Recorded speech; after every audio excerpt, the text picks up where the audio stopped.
Tereza De Felice, obrigado pela sua participação aqui conosco. Eu falo aqui em nome da equipe do Boletim Infamiliar, o boletim do 23º Encontro Brasileiro do Campo Freudiano, um boletim que traz um texto seu, um lindo texto chamado Pina e Lacan, uma questão de escrita. Quem não teve acesso a esse texto através da mala direta, pode encontrar ele na aba de boletins do site do nosso 23º Encontro Brasileiro do Campo Freudiano. Então, é sobre esse texto que eu vou te colocar duas rápidas questões, convidando todos a certamente lê-lo, que vale muito a pena. O seu texto, então, Tereza, explora, como você diz lá, a hipótese de que podemos aproximar o que chamamos de letra em Lacan do modo como a artista e coreógrafa alemã Pina Bausch articula suas peças e montagens.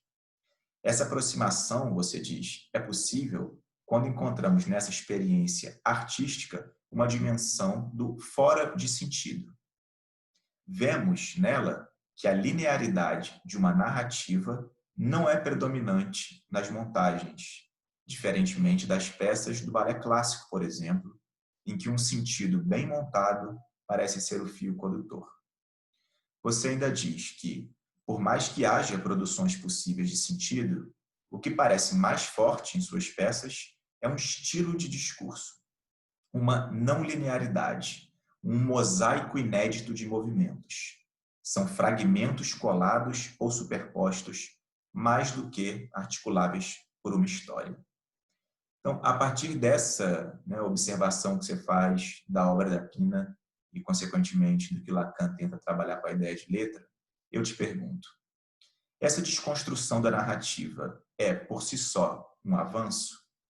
Uma obra feita de fragmentos, colchas de retalhos, mosaico, ela é uma junção aleatória de partes que poderia ser feita, por exemplo, por um programa de computador? Obrigada, Rodrigo, pela leitura, pelas perguntas. É muito bacana participar dessa proposta por encontro. Eu queria primeiro, respondendo a sua pergunta, fazer uma pontuação que eu acho bem pertinente sobre a relação entre a Pina e os bailarinos. Aí eu já acho que começa a aparecer uma diferença entre a gente dizer de uma montagem artística no sentido da Pina ou de uma combinação aleatória de um computador. Porque, inclusive, eu gosto de citar o documentário do Wim Wenders, que se chama Pina. Ali, com muitas entrevistas aos bailarinos, fica bem explicitada essa relação. Uma relação que, diferentemente do usual no mundo da dança, em que a idade força um período de carreira muito curto para as bailarinas, a companhia da Pina, a gente vê ali no documentário que elas ficaram desde a fundação até a morte da Pina, né? As bailarinas e os bailarinos também, a maioria. Então, você vê que se estabelecia ali uma relação na companhia já muito diferente e que fica muito clara como motor do processo criativo, a própria relação entre a Pina e os bailarinos. Então, o método da Pina, ela chama de um método de perguntas e respostas. E nessas perguntas e respostas que ela fazia, endereçava aos bailarinos, eles respondiam com palavras e gestos, e isso era recombinado no que se experimentava depois como a peça, como a coreografia. Tem até uma história interessante que uma bailarina conta, de que nesses ensaios que eram essas perguntas e respostas, a Pina ia escrevendo em vários papeizinhos palavras, ia decantando ali palavras que surgiam, que ela recolhia. E aí, no fim do dia, eles sentavam num bar ali perto do teatro e faziam um trabalho que ela chama de um jogo de paciência para criar um novo enquadre. Super interessante. Essa bailarina se chama Renata Klett. Depois a referência está até lá no texto também. E, bom, eu acho essa história super interessante. Mostra como ela extraía as palavras das histórias e provocava uma recombinação. E a ideia era que, uma vez que se recombinassem as palavras, eles experimentassem os gestos nos ensaios. E a peça em si, ela quase que acontecia daquele modo só na apresentação mesmo. Era um negócio que ia se montando nos ensaios, né? E eu acho que a gente pode dizer que a diferença mais radical de uma aleatoriedade do computador, eu acho que a gente pode pegar a aproximação que eu proponho também no texto, dos gestos do calígrafo japonês, que o Lacan toma no Leitura Terra especialmente, e ele diz que ali o gesto importa pelo que ele imprime de um gozo, no modo de traçar, né?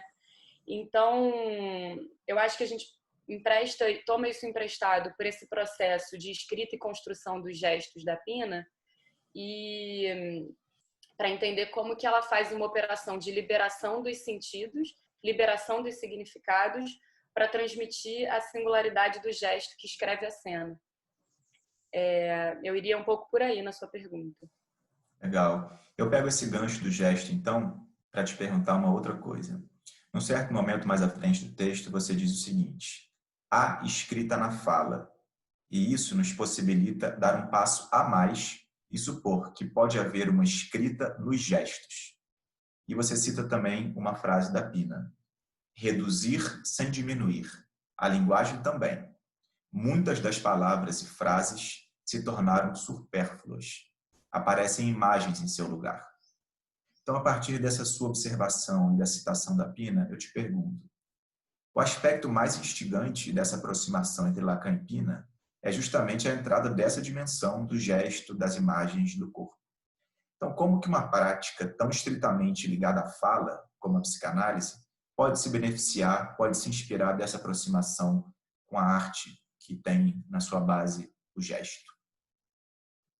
Eu acho que esse é o maior desafio e é o que mais instiga mesmo essa pesquisa, que eu acho que continua, de certa forma. Bom, eu acho que assim, o subsídio dessa aproximação é a gente tomar a aposta do Lacan na linguagem sob sua forma escrita e como ele toma isso como uma especificidade do trabalho do analista.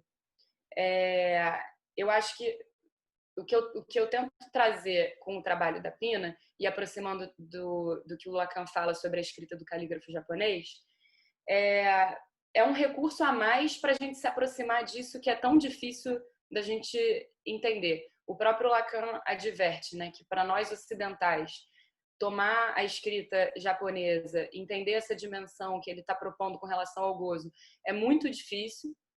Então, é claro que a gente tem que tomar muito cuidado com as aproximações e extrapolações. Essa citação mesmo, que ela fala de uma operação redução, eu aproximo pela mesma expressão que a gente tem com o Miller, né, da operação redução, mas sempre tentando tomar cuidado com essas aproximações e extrapolações, porque as coisas não se equivalem. Agora, eu acho que isso pode nos ajudar como recurso para se aproximar dessa dimensão do gozo que pode se imprimir na escrita, que o Lacan fala com a caligrafia japonesa, e quando ele propõe que existe um trabalho possível que vai além do trabalho só de oposição dos significantes, né? Um trabalho de escrita que se organiza não apenas em torno de um vazio, não apenas em torno de uma negativação do gozo, mas um trabalho de escrita que propõe uma impressão do gozo ali, né? Eu tento ir por aí, mas realmente é um desafio seguir pensando isso. Maravilha, te agradeço muito e certamente todo mundo lendo seu texto já vai conseguir avançar um tanto nesse desafio e nessa aproximação super instigante que você fez. Muito obrigado, Tereza. Obrigada, Rodrigo.